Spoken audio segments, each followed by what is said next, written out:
Welcome back. This is Lab 11, and this is question number 6. And the situation is it's a question about using a constrained resource. Utilization is a really long word that means use. North Co manufactures 3 products, A, B, and C.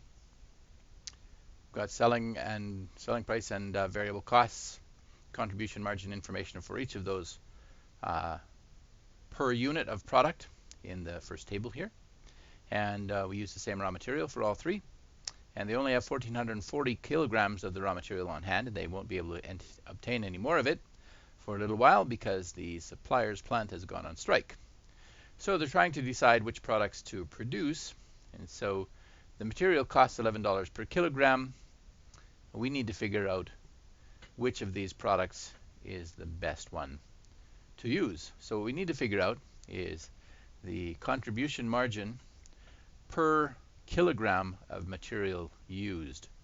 So the contribution margin for product A is 34, product B is 96, product C is 40, and the product B, though, uses 4 times the amount that product A or C uses. So you'd have to make a lot of profit on B to make up for the fact that you're using all of this valuable raw material stuff.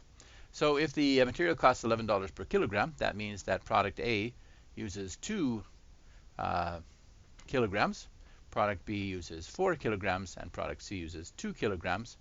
And so we take the contribution margin that's shown there and divide by the number of kilograms. So we take 34 and divide by 22 divided by 11, and that's $17 a kilogram. For product B, we can make 96, but it takes 88. So basically 4 kilograms.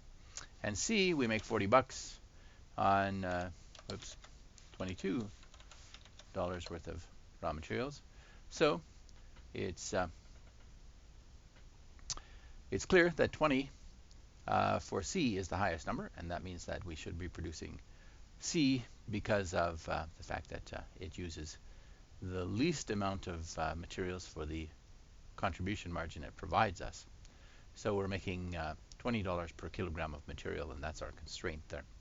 So the maximum total contribution margin for each period, if we take that and multiply it by the 1,440 kilograms we have, that tells us that we could make 17 times 1,440.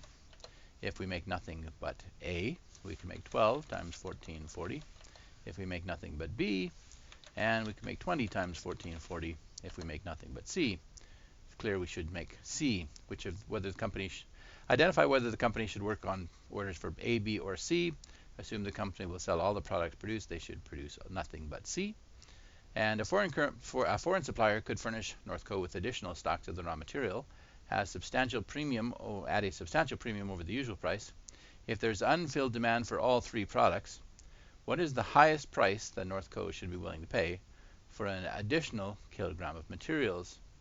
Well, they can make $20 on C, so the most they should pay is $20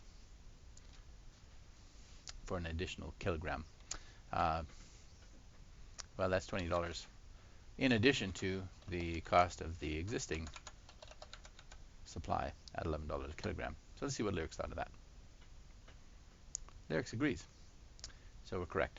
So once again, the $20 is the contribution margin we can make from C by using 1 extra kilogram of material, and it costs us $11, so we can pay up to $31 and still break even by selling product C.